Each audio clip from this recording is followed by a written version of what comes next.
de ellos. Éxodo capítulo 17, el versículo 8 hasta el 13. Los hermanos que no tengan Biblia o que tengan dificultad para la lectura, no sé si esto va a ser más bien más fácil, pero ahí está también la lectura, ¿verdad? El que lo vaya encontrando puede ir diciendo amén. Creo que los niños ya se quedaron definitivos, ¿verdad? No van a, las hermanas están ocupadas arriba. Éxodo capítulo 17, versículo 8 al 13. Dice la palabra del Señor, honrando al Padre, al Hijo y al Espíritu Santo. Entonces vino Amalec y peleó contra Israel en Refidim. Y dijo Moisés a Josué: escógenos varones y sal a pelear contra Amalec.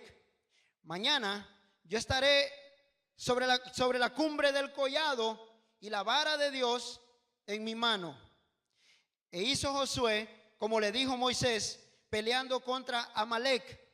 Y Moisés y Aarón y Hur, ¿qué hicieron? Subieron a la cumbre del collado. ¿Y para dónde mandaron a Josué? A Josué lo mandaron a pelear. Y a Josué le dijo que fuera a pelear y ellos subieron, Moisés, Aarón y Hur subieron a la cumbre del collado. Y sucedía que cuando alzaba Moisés su mano, Israel prevalecía. Mas cuando él bajaba su mano, ¿qué pasaba? Prevalecía el enemigo, Amalec. Y las manos de Moisés se cansaban. ¿Puede repetir eso? Las manos de Moisés se cansaban. Por lo que tomaron una piedra. Esta es la piedra que yo le quiero traer a mi pastor en esta tarde. Por lo que tomaron una piedra y la pusieron debajo de él. Y se sentó sobre ella. Y Aarón y Hur sostenían sus manos, el uno de un lado y el otro de otro. Así hubo en sus manos firmeza hasta que se puso el sol. Versículo 13. ¿Qué pasó después de que hicieron todo esto? Y Josué deshizo a Amalec y a su pueblo a filo de espada. Cierre sus ojitos y pidámosle la dirección al Señor. Padre bueno, que está en el cielo y está en medio de nosotros. Gracias, Señor, por este gozo. Gracias por la bendición grande. Por todo lo que hemos hecho, gracias, Señor. Pero ahora necesitamos venir delante de su presencia con alegría, Señor, y agradecimiento. Necesitamos que usted nos ayude. Señor, vamos a predicar la palabra, pero yo necesito que usted me respalde. Yo no quiero hacer algo sin su dirección.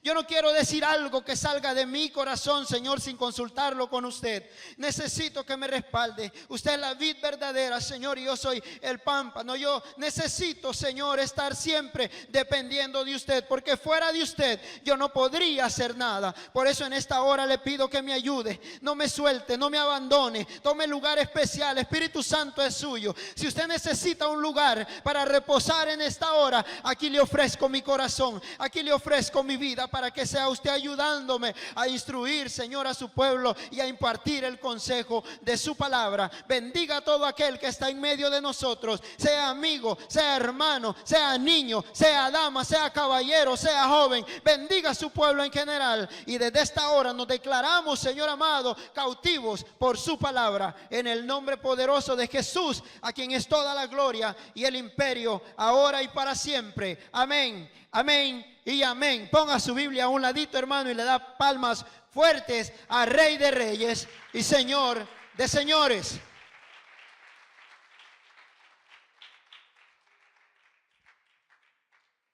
Es un día, hermanos, como decíamos, referente pues al trabajo que hace el pastor. ¿Cuántos creen que el trabajo del pastor es fácil? ¿Cuántos creen que el trabajo del pastor es difícil? Es muy difícil. Y aunque no lo seamos, aunque usted no lo sea tampoco, yo sé que usted puede percibir más o menos que este trabajo es bien difícil. Y hay palabra de Dios para los pastores en la Biblia.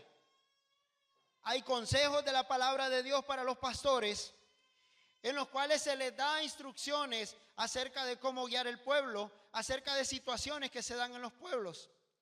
Hoy en día se encuentra todo tipo de pastor. ¿Sabía eso? Hay pastores que buscan sus propias ganancias. Hay pastores que buscan sus propios beneficios. Y el pastor hoy en día es un título bien criticado. Bien criticado. Se lo digo como testigo de las cosas que he escuchado.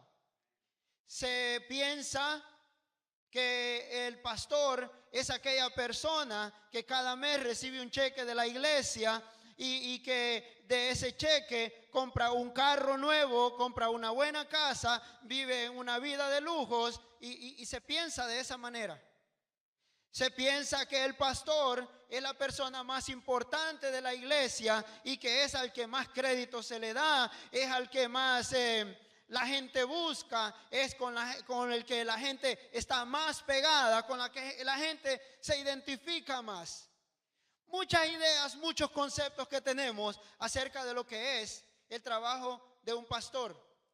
Pero como decimos, hay pastores que están agradando al Señor en estos días. Hay pastores que están haciendo la voluntad de Dios en estos días. Lastimosamente, esto viene a ser como los matrimonios cuando hay un tipo de adulterio donde el concepto del hombre se forma pensando de que todas las mujeres que dicen son iguales y viceversa. Las mujeres pueden pensar, así mismo pasa en esta situación. Pero yo le puedo decir que hay hombres que todavía están agradando a Dios. Aunque usted no lo crea, aunque sea difícil creerlo y aceptarlo, hay hombres que están agradando al Señor y están tratando de hacer su voluntad. Ahora que la Biblia también habla y le habla a aquellos pastores y aprovechando la tecnología y de repente eso se está viendo en otros lugares. Hay versículos bíblicos que advierten a los pastores que están haciendo mal su trabajo. La Biblia habla de todo el trabajo que es del pastor, pero también de lo que pasa referente a malos pastores o pastores falsos. Isaías 56:10 dice, sus atalayas son ciegos, hablando de algunos pastores. Sus atalayas son ciegos. ¿Quiénes son los atalayas del pastor? Son aquellos que trabajan cerca de él. Son aquel Aarón y aquel Ur, aquellas personas que andan predicando la palabra de Dios. Pero hay pastores que tienen atalayas ciegos, todos ellos ignorantes, todos ellos, la palabra de Dios a veces es fuerte, pero se tiene que escuchar con claridad y se tiene que recibir como si el Espíritu Santo está hablándole a su oído y le está diciendo esto. Dice, todos ellos, perros mudos, no pueden ladrar, soñolientos, echados, aman el dormir. Qué situación difícil para un pastor que tenga personas así, o para un pastor que ejerza este tipo de trabajo. El versículo 11, y esos perros comilones son insaciables, y los pastores mismos no saben entender. Todos ellos siguen sus propios caminos, cada uno busca su propio provecho, cada uno por su lado. Isaías, versículo 12, venid, dicen ellos, tomemos vino, embriaguémonos de sidra y será el día de mañana como este o mucho más excelente. Jeremías 23:2 habla acerca de los pastores que dispersan las ovejas, aquellos pastores que no saben apacentar las ovejas. Por tanto, así ha dicho Dios de Israel, Jehová Dios de Israel, a los pastores que apacientan mi pueblo. Vosotros dispersasteis mis ovejas y las esparcisteis y las espantasteis y no las habéis cuidado. He aquí que yo castigo la maldad de vuestras obras, dice Jehová. No sé el día de mañana el Señor cuántos pastores puede levantar en medio de esta congregación, pero desde ya se están advirtiendo. Desde ya se les está dando el consejo de la palabra. Jeremías 56, ovejas perdidas fueron mi pueblo. ¿Por qué? Porque los pastores las hicieron errar. Por los montes las descarriaron, anduvieron de monte en collado y se olvidaron de sus rediles. A veces las ovejas no son tan rebeldes por causa de ellos mismos. También el pastorado influye en esas situaciones. Hacen presa del rebaño en lugar de alimentarlo. Ezequiel dice, hijo de hombre, profetiza contra los pastores de Israel. Profetiza y di a los pastores: así ha dicho Jehová el Señor, ay de los pastores de Israel que se apacientan a sí mismos. ¿No apacientan los pastores las ovejas?, les pregunta el Señor. ¿No saben ustedes cuál es el trabajo que tienen que hacer? Coméis la grosura y os vestís de la lana, la engordada degolláis, mas no apacentáis a las ovejas. Si un día el Señor le da ese ministerio, lea la palabra de Dios y lea las consecuencias de lo que es ejercer un pastorado que no agrade a Dios. Y podemos decir, esta lectura se refiere a los pastores, pero nosotros como líderes también tenemos que agarrar nuestra parte.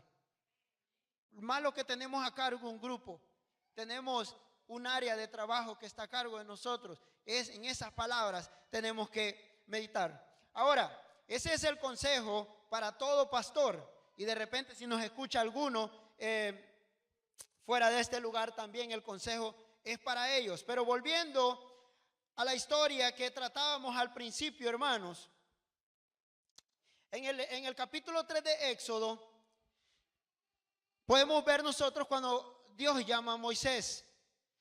La Biblia relata en el capítulo 3 que Moisés venía apacentando las ovejas de su suegro, un pastor de ovejas. Venía apacentándolas, llega a Horeb y de repente mira una llama de fuego por allá que está ardiendo. Mira una llama a lo largo y la curiosidad de este hombre lo comisionó para ese trabajo. Hay curiosos por aquí. Ahí hay un dicho que dice: la curiosidad mató al gato. Eso no sé de dónde lo sacaron y no sé ni qué quiere decir. Pero yo pienso que a Moisés la curiosidad fue la que provocó su llamado. Porque miraba aquella zarza y miraba aquella llama de fuego y dice: voy a ver qué es lo que está pasando ahí. Y se va acercando y se va acercando a la llama de fuego, cuando de repente escucha una voz que le dice: Moisés, Moisés. Y la respuesta de Moisés, ¿sabe cuál fue? Heme aquí. Y esa expresión, cuando nosotros se la digamos al Señor, seamos serios. Porque decirle al Señor, heme aquí, no quiere decir, heme aquí en este tiempo de alabanza, heme aquí, yo te quiero cantar. No. Heme aquí. Heme aquí quiere decir, lo que usted diga, eso yo lo voy a hacer. Heme aquí quiere decir, incondicionalmente, si usted necesita algo de mí, Señor, yo aquí estoy para hacerlo. Si usted necesita que alguien haga algo para usted, que alguien cumpla con una misión, heme aquí, yo quiero ir. Y desde ahí comienza el trabajo de Moisés. Dios necesita un libertador que entre a Egipto y liberte a un pueblo oprimido, un pueblo que estuvo bien durante José, el soñador. Nuestro hermano predicaba en la mañana en el ayuno acerca de José, el soñador, todo lo que hizo José. Y deja en una situación estable al pueblo de Israel. Los deja bien, los deja bendecidos, los deja en abundancia, los deja alegres. Pero hay una transición en el gobierno egipcio. Y en esa transición se levanta uno que se está asustando porque el pueblo de Israel se multiplica. Se está asustando porque dice: si esta gente sigue creciendo, nos van a terminar sometiendo a nosotros. Entonces hagamos algo. Y empiezan a someterlos a esclavitud. Empiezan a tratar de evitar de que no nacieran más israelitas, a detener la descendencia. Y son sometidos a esclavitud. Y en medio de todo eso hay una mujer que tiene temor de que su hijo sea muerto. ¿Y sabe qué hace esa mujer? Lo esconde. Y los propósitos, yo no sé si usted cree esto, pero los propósitos de Dios son perfectos. Dios no hace nada sin pensarlo, sin calcularlo. Dios todo lo hace calculado y de una manera perfecta.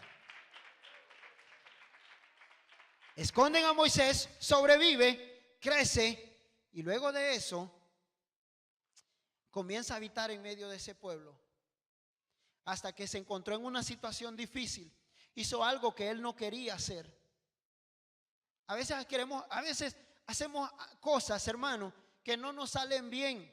Las hacemos mal, pero nuestra intención no fue esa.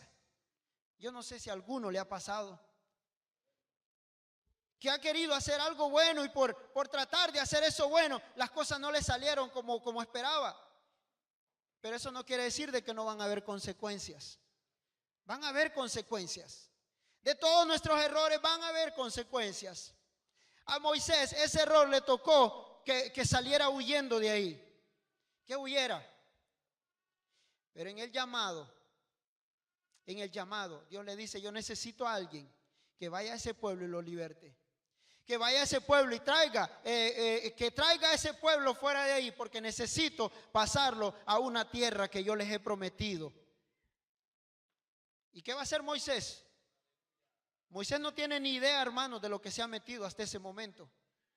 Moisés no tiene idea de lo que le espera. Moisés no tiene idea de que le toca regresar al lugar de donde salió. A veces nos va a tocar volver al lugar de donde nosotros salimos, pero no para seguir haciendo esas cosas, sino porque tenemos que regresar. Los que somos ya redimidos con la sangre de Cristo, en algún momento nos va a tocar ir a un lugar a evangelizar o a predicarle a personas que todavía no han dado ese paso. No va a ser fácil, pero usted tiene que hacerlo, porque hay muchas personas en el mundo que necesitan ser libertadas de la esclavitud todavía. Hay muchas personas que están cautivas por el pecado hoy en día, y de alguna manera a usted como predicador, como líder, como cristiano, le va a tocar hablarle a esa persona, volver a ese lugar. Pasan 7 plagas y por fin logran salir de ese lugar. Por fin Moisés logra el objetivo, logra la misión que Dios le dio, pero no a totalidad, no a totalidad. Dio el primer paso. El trabajo de Moisés como libertador se cumple hasta ahí, pero comienza el trabajo de Moisés como pastor. Ay, hermano, y los que han leído la Biblia, los que han leído la historia de Israel, qué bonito se portaba ese pueblo. Los que hemos leído acerca de Israel, ese pueblo de Israel, una vez le decían las cosas y vamos. ¿Verdad que no? Una vez le decían las cosas y las hacían doble. ¿Qué pueblo? No era fácil, no era fácil. Y Moisés comienza su ministerio como pastor del pueblo de Israel. Un pueblo malagradecido. Sabe que vivían tan cómodos, que no sabían ser agradecidos con Dios. Nosotros no debemos de ser malagradecidos. No se queje de lo que usted no tiene. Dele gloria a Dios por lo que usted tiene. No llore porque no puedo tener esto que tanto anhelo.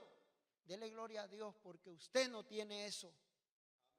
Porque quizá eso pueda ser tropiezo para usted. Pero nos vivimos quejando. Mejor nos hubiera dejado allá en la esclavitud. Allá por lo menos teníamos comida. Mejor regresémonos a Egipto. Allá yo creo que estaríamos mejor. Qué difícil es no entender los planes de Dios, hermanos. Qué difícil es no entender, no poder ver con los ojos espirituales. Lo que Dios tiene para uno es mucho mejor de lo que usted tiene ahorita. Es mucho mejor de lo que usted está anhelando ahorita. Un pueblo que no agradecía. Un pueblo rebelde. El Salmo 23 dice: tu vara y tu cayado me infundirán aliento. Así dice. Pero yo creo que Moisés iba con esa vara, con ese cayado, queriéndolos llevar por aquí, y ellos no. Medio se descuidaba Moisés, se le iba el grupito por allá. Medio se descuidaba Moisés porque creía que ahí venía con todos. Otro grupito se le iba por allá. Pasaban por las otras naciones y cuando miraban a aquellos se lambían los labios y querían volver ahí. Querían hacer las cosas que hacían los otros pueblos. Un pueblo muy rebelde. Un pueblo idólatra. ¿Cuánto tiempo vemos, cuántas veces nosotros vemos en el Antiguo Testamento que Dios trata la situación de la idolatría con Israel? La idolatría. Dios los saca de un lugar terrible y los pone en un lugar privilegiado y empiezan a adorar al Señor, pero meramente por el beneficio recibido. Luego miraban otra cosa y otra vez a la idolatría. Otra vez a lo que me gusta. Otra vez a los vicios. Y vemos esa secuencia en el libro de Jueces. Levantaba un libertador, los dejaba bien, se moría este libertador, volvían a tropezar nuevamente y volvían a clamar al Señor. Qué lindo es el Señor. Dice la palabra que aunque nosotros fuéramos infieles, Él permanece fiel, porque Él no los castigaba. Él le levantaba a otro juez, Él le daba a otro juez que lo libertara. Y ese era el proceso de este pueblo, hermano. Un pueblo que no agradecía, un pueblo idólatra, un pueblo impaciente. Se está tratando últimamente ese tema de la paciencia en nuestra iglesia. No sé si el Señor le estará hablando a alguno. No sé. Pero el tema de la paciencia se trata ahorita en estos días muy seguido. Algunos de nosotros como que nos dejamos ganar por la ansiedad. Tenemos que ser pacientes. No era un pueblo paciente, no esperaba el tiempo de Dios. ¿Usted espera el tiempo de Dios? ¿O usted quiere que las cosas sean ya? ¿Usted espera el tiempo de Dios? ¿Usted quiere que las cosas sean a su manera o quiere que las cosas sean a la manera de Dios? Porque cuando nosotros queremos que sean a nuestra manera y a nuestro tiempo, después andamos llorando. ¿Sí o no? Después andamos llorando. Ay, no, para nada me hice cristiano. Si las cosas más bien peor me salen. ¿Sabe por qué? Porque usted no hizo las cosas en el tiempo de Dios. Usted no hizo las cosas a la manera de Dios. Un pueblo muy impaciente. Pero ¿sabe de qué me gozo yo cuando leo la historia de Israel? Que también tenía hombres que se guardaban para Dios. Tenía hombres que en medio de todo no se contaminaban. Yo no sé cuántos habrán aquí, pero yo creo que en medio de esta iglesia hay hombres que todavía no se han contaminado con el mundo. Hay hombres que todavía se guardan para el Señor. Lo cual es el caso de estos dos varones que están con Moisés, Aarón y Hur. Entendimos todos, hermano, el relato. Entendimos todo la lectura que tuvimos. Porque a veces cuando son muchos versículos con los que se abre la predicación, como que perdemos ahí la dinámica de lo que se trata la historia. Pero espero que lo haya entendido, si no lo vamos a repasar. Porque es un momento, hermano, mire, cuando el pueblo está dividido, cuando el pueblo está en contienda, ese es un terreno facilito para que el diablo haga lo que quiera. Por eso si usted está peleado con su hermano, vaya a reconcíliese.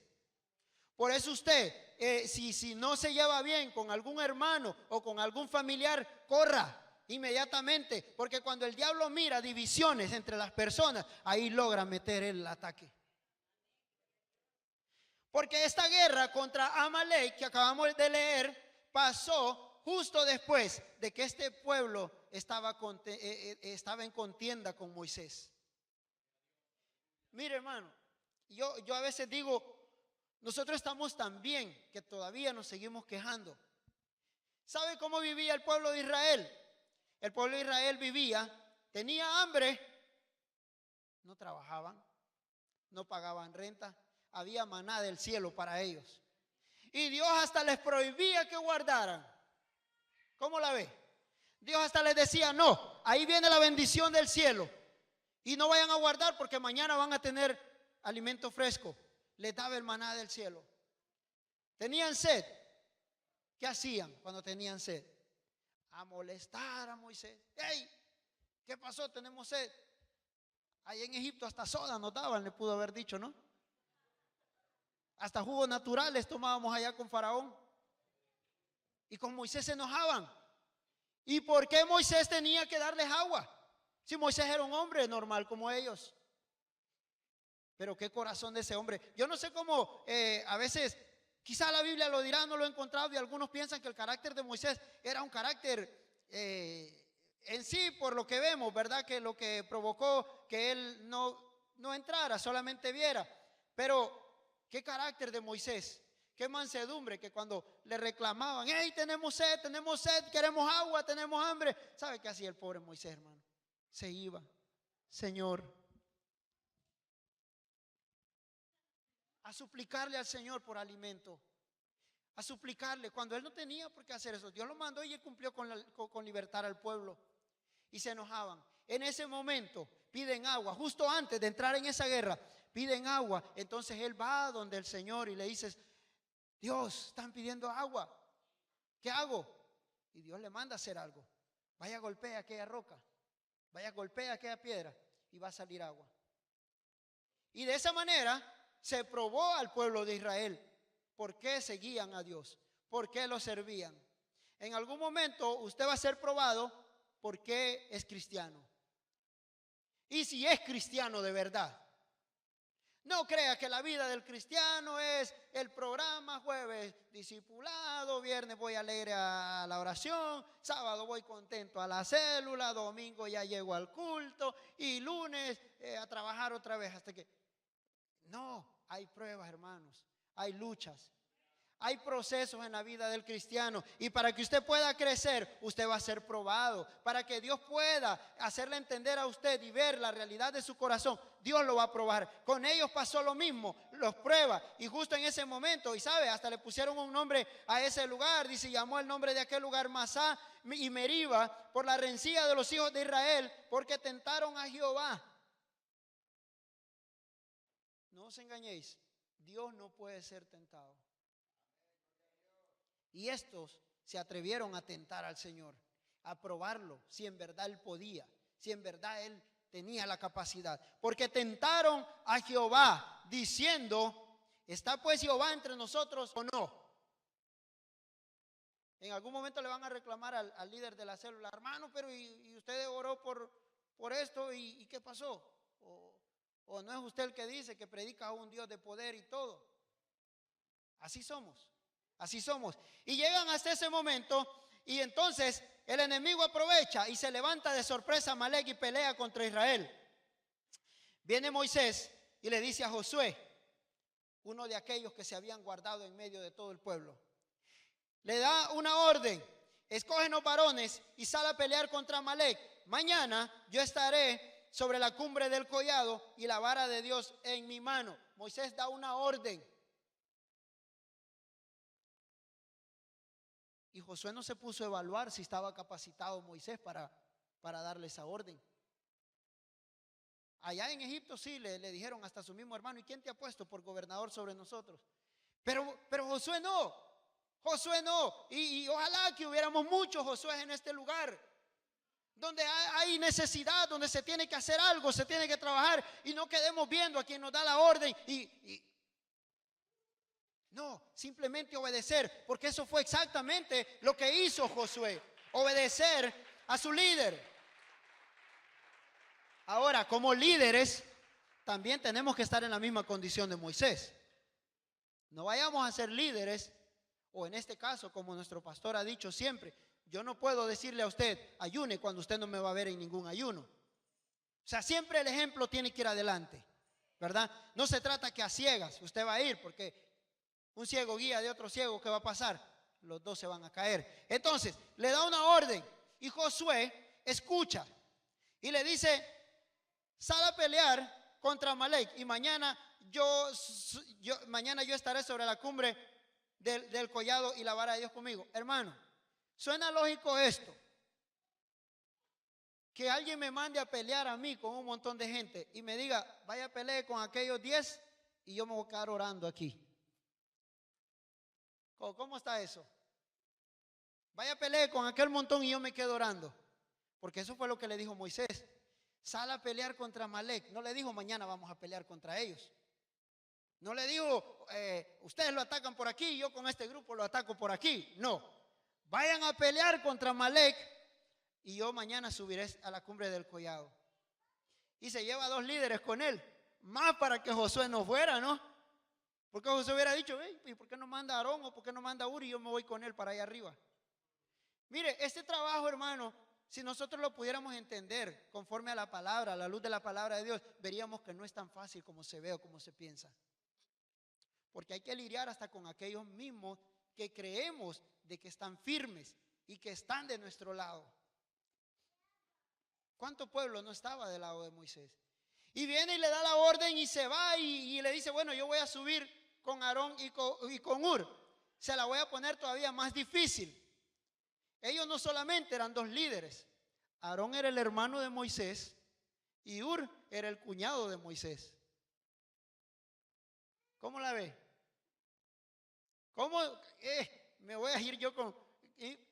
Sí, suena como, ¿por qué? ¿Cómo? Se va a ir con el hermano y con el cuñado para allá arriba y nosotros nos vamos a ir a despedazar allá con el enemigo. ¿Cómo está la cosa? La Biblia no dice que... La Biblia lo único que dice que Josué obedeció.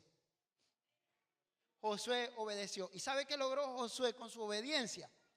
Logró continuar el trabajo de su líder. Logró pasar, logró completar la tarea que se les había dado. Y obedece. ¿Qué dice Hebreos? Obedeced ¿a quiénes? A vuestros pastores. Y no le dice, pero si usted les mira esto, y les mira esto, y les mira esto, y les mira esto, y le da una lista de calificación. ¿Por qué? Porque ellos son los que velan por nuestras almas. Usted no necesita calificar a un pastor. Es suficiente con la calificación de Dios. Porque ¿quién más conoce el corazón del hombre que Dios? Él sabe el trabajo que están haciendo. ¿Lo están haciendo bien? ¿No lo están haciendo bien?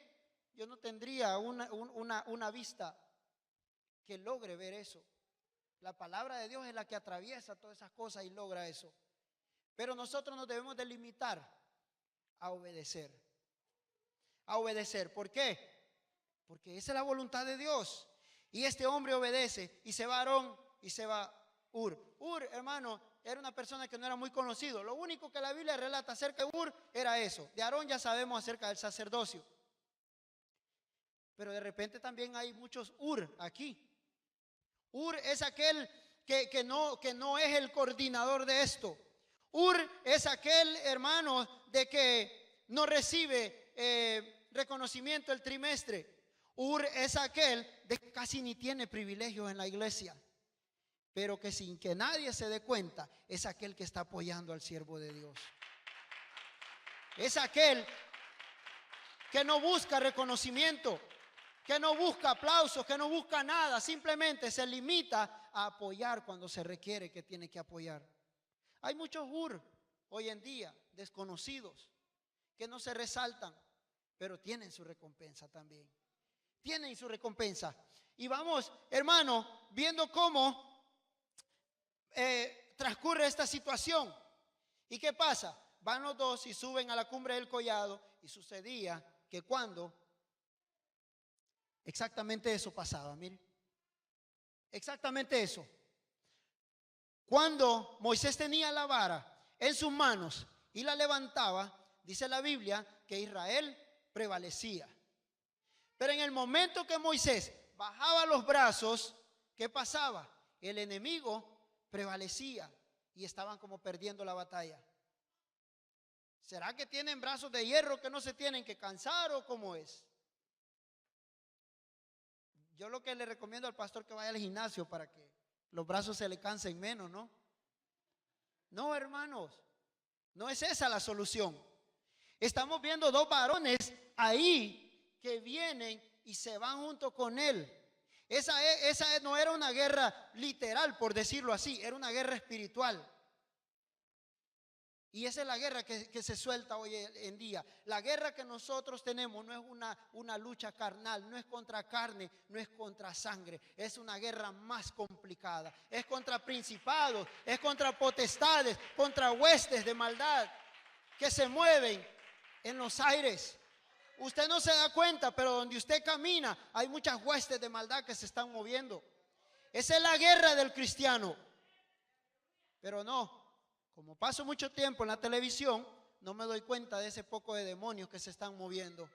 Como paso mucho tiempo en entretenimientos mundanos, no me doy cuenta de todo lo que está pasando a mi alrededor. Pero hay una lucha, hermano. Hay una lucha. Usted tiene que darse cuenta que usted está librando una guerra cada día contra el diablo. Entonces, llega, hermano, el momento en el que todo iba bien. Moisés tenía fuerzas para levantar las manos y prevalecían. Pero cuando llegue el cansancio, el siervo de Dios necesita que alguien esté ahí cerca. Todo aquel que es siervo de Dios necesita que alguien esté cerca. Y se cansan las manos y ya no podía más. Se debilitó y se bajó. ¿Y sabe qué hicieron ellos dos? Salieron corriendo y fueron a traerle una piedra. Qué bonito, hermano. Yo no sé cómo se sintió Moisés en ese momento. Fueron a traerle una piedra. Inmediatamente cuando le traen la piedra, lo agarran y ponen la piedra y lo sientan.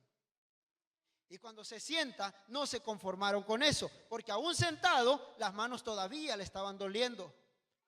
Y cuando miran que las manos bajaban, agarra uno de un brazo a Moisés y el otro del otro brazo a Moisés y le levantan las manos junto con la vara de Dios. ¿Y sabe qué pasó? Dice que Josué deshizo a Amalek, no lo derrotó. Derrotó sería poquito, hermanos. No dice le ganó la batalla, eso sería como reducir la gloria a Dios. Lo deshizo a filo de espada. ¿Y con qué peleamos nosotros? Con la espada. ¿Y cuál es la espada? La palabra de Dios. Lo deshizo a filo de espada. Ahora, voy a tratar de cerrar con esto, porque el mensaje en sí es eso. La reflexión se trata, hermanos, de que nosotros vengamos con una piedra espiritualmente hablando para que el siervo de Dios pueda descansar en ella. Que nosotros vengamos y busquemos nuestros puestos de trabajo, nuestros puestos de guerra y actuemos, no solo mirando. ¿Sabe por qué? Porque si usted solo está mirando, va a pasar lo mismo del pueblo de Israel, que entraron en desesperación. Y como Moisés nunca venía, en el momento que él hablaba con Dios, ¿qué hicieron? Se fueron al mundo. Se fueron al mundo. ¿Por qué? Porque no estaban ocupados en nada. No estaban ocupados en nada. Están abiertos, hermanos, las puertas para todos los que perseveran un liderazgo, para los que anhelan servir en la iglesia con un privilegio o con algo. Está abierto porque nosotros queremos estar ocupados todos para que el diablo no nos mire haciendo nada y no nos ponga ninguna oferta. Es necesario que estemos ocupados. Ahora, la piedra que ellos traían no era, hermanos, como aquella piedra que llevaban aquellos hombres donde la mujer adúltera. Algunos han leído el relato de esa historia. Llevaron a una mujer adúltera donde Jesús. ¿Y qué llevaban los que la acusaban? ¿Qué llevaban los que la acusaban? ¿Qué llevaban los que la acusaban? ¿Será la misma piedra que le llevaron a Moisés? ¿Verdad que no? Era una piedra acusadora. Era una piedra acusadora. Llegan ellos con la mujer y le dicen a Jesús, mire, tan bello Jesús, no hay nadie como él. No hay nadie como Jesús. Que Jesús le pone las cosas claras a uno y le da la advertencia, las consecuencias y le deja claro cómo está la cosa. Llegan donde él y le dicen, y llegan como maestro, como señor. Así llegaban los fariseos y los escribas. Y llegan y le dicen, Señor, esta mujer fue sorprendida en adulterio y la ley de Moisés, y al pobre Moisés usan, hermano. Qué terrible. Tanto que trabajó Moisés, estamos viendo lo duro que le fue a Moisés. Y lo traen ellos ahí al momento para decir, y Moisés nos mandó que cuando alguien se encontrara en eso, así que tenía que morir a pedradas. Y viene Jesús, hermano, dice la Biblia que estaba escribiendo en tierra. Y no les hacía caso. Y no les hacía caso. Y cuando llega de repente le siguen insistiendo. Entonces Jesús levanta la mirada y le dice, el de ustedes que se siente libre de pecado, tírele la primera piedra a ella. ¿Y sabe qué hicieron? Se fueron bien avergonzados. Se fueron bien avergonzados. Yo no sé a usted si alguna vez alguien lo ha acusado. ¿Hay alguien aquí que lo han acusado? ¿Hay alguien aquí que le han hablado de sus pecados pasados? ¿Hay alguien aquí que le han humillado por los errores y los pecados cometidos en el pasado? Cuando alguien se acerque a usted y su corazón esté seguro de que está agradando a Cristo, usted dígale al que le acusa, porque el que acusa es el diablo. Dígale, ¿sabe qué dice Romanos? Ahora pues, ninguna condenación hay para quienes, para los que están en Cristo Jesús, los que no andan conforme a la carne, sino que conforme al Espíritu. díctele la palabra. Cuando alguien se le acerque, Romanos 5:12, justificados pues por la fe, nosotros tenemos que paz para con Dios. Hay alguien que ya le justificó. Así como vinieron donde esa mujer a condenarla, a quererla apedrear, esa piedra que tenía que ser para edificar, esa piedra la que traían para apedrear a aquella mujer y acusarla. Justificados por la fe tenemos paz para con Dios por medio de nuestro Señor Jesucristo. Y Él nos dio vida a nosotros cuando andábamos muertos en delitos y pecados. Nadie le puede acusar por los pecados que usted cometió en el pasado. Cuando el diablo venga y le recuerde a usted sus pecados del pasado, usted y el diablo le quiera revolver el pasado, usted restriéguele al diablo el futuro que le espera a él, porque el diablo ya está condenado, el diablo ya sabe lo que le espera, el diablo no tiene salida. Y por eso es que está buscando condenar a muchos para llevárselos con él. Nadie puede acusarlo. El acusador de los hermanos ha sido quitado de en medio, dice Apocalipsis. No era una piedra como esta de condenación. No era tampoco aquella piedra que llevaban aquellos para matar a Esteban. ¿Sabe que Esteban murió? De esa manera le llevaban piedras a Esteban, pero tampoco eran las piedras como las que le llevaban a Moisés. Eran unas piedras para matarlo. ¿Por qué lo mataron? Porque les dijo sus verdades. Porque los confrontó con la palabra de Dios. Y me gusta, hermano, yo sentí que el Señor me estaba guiando en el transcurso del tiempo que estaba meditando en esto, porque también en el momento que Esteban está diciéndoles a ellos que son dura cerviz. ¿Qué quiere decir dura cerviz? Cabezones. Ustedes no entienden por qué endurecen, tienen el corazón endurecido. Y les empieza a hablar de Moisés. No agradecieron a Dios, no glorificaron a Dios, no reconocieron que Dios hizo tantas cosas por ustedes cuando Moisés los trajo. No reconocieron nada. Y en ese momento dice que todos ellos se airaron y todos le trajeron piedra de regalo también al pobre Esteban. El siervo de Dios no puede callar cuando la palabra de Dios tiene que ser dada. Y a veces no nos gusta. Han habido ocasiones en las que yo trago, mire hermano, y como que la saliva es mucho porque no quiere pasar de aquí por algo que se me ha dicho. No rechace la palabra de Dios. Ese era el trabajo de Esteban, dar la palabra de Dios y hablarle a aquellas personas. ¿Y qué pasó? Sufrió, murió. Pero la Biblia nos manda a nosotros a sufrir penalidades como soldados, como buenos soldados de Jesucristo. Si le van a criticar porque usted dice la palabra de Dios, porque usted habla la palabra de Dios, ¿qué importa, hermano? Usted ya tiene un galardón precioso en los cielos. Pero no se puede limitar. No se debe limitar cuando tiene que hablar de la palabra de Dios. Ustedes resisten al Espíritu Santo, les dijo Esteban. Ustedes resisten. ¿Cuántos aquí podrían estar resistiendo al Espíritu Santo? ¿Sabe cuándo está resistiendo al Espíritu Santo? Cuando usted es consciente de que la palabra predicada le habló exactamente a usted. No le habló al que está a la par, no le habló al que está atrás, no le habló al que está adelante, le habló a usted. Y usted resiste al Espíritu Santo porque usted es consciente de que tiene que dar ese paso. Y no es exactamente que venga aquí a arrodillarse, sino que usted reconozca que no está agradando al Señor. No resista al Espíritu Santo. No lo resista. Cuando lo toque y le hable el Espíritu Santo, no lo resista. Y la última piedra. ¿Alguno ha sido piedra de tropiezo en algún momento? ¿Hemos sido tropiezo para alguien? ¿Hemos sido una piedra de tropiezo? Hay de aquel que hiciere caer a alguno de mis pequeñitos. La consecuencia es terrible, hermanos. Mejor le fuera atarse una piedra de molino al cuello y arrojarse al mar.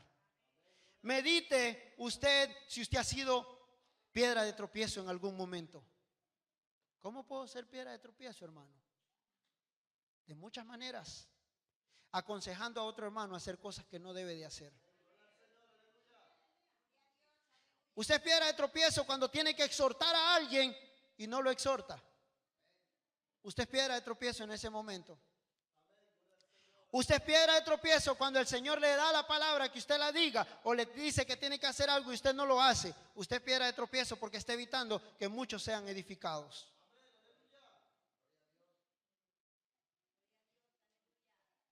Y voy a decir algo, hermanos, que esto solo concierne a decirlo en los discipulados.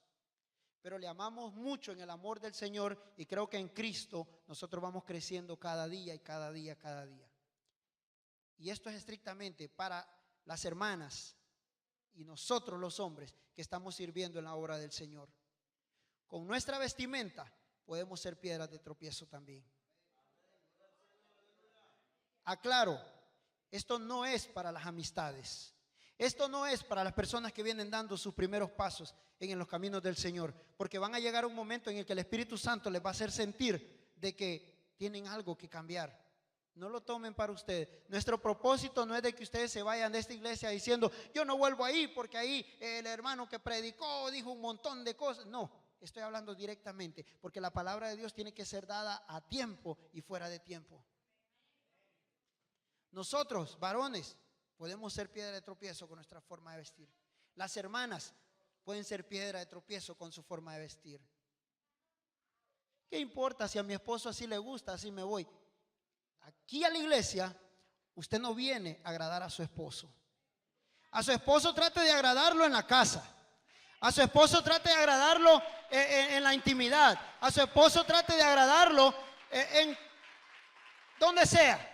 Ese es problema suyo. Hermana, que ya lleva años, ya lleva tiempo en el camino del Señor. A su esposo usted le puede agradar de muchas maneras y en otros lugares, pero esta es la casa donde venimos a glorificar al Señor. Y no importa si su esposo le dice, ¿qué importa que le diga el hermano líder o la hermana líder que no vaya así? Usted dígale que usted me agrada a mí. ¿Qué es eso? Los dos están siendo piedra de tropiezo. Uno se está poniendo como tropiezo para el otro. Es mejor que comencemos a cambiar esas situaciones. La Biblia es fiel y así como nos da la advertencia, así también nos da las bendiciones cuando nosotros obedecemos. Y aquí, ¿qué tiene que ver eso, hermanos, de doctrina, que ropa, cómo es, cómo no es? No, piense en eso. La hermana, que alguien le salga hablando de eso, solo piense en una cosa. De esta forma que yo me he visto, ¿estoy siendo de tropiezo para alguien? ¿Y sabe quién le va a responder en ese momento? ¿Alguien me puede decir quién le va a responder en ese momento?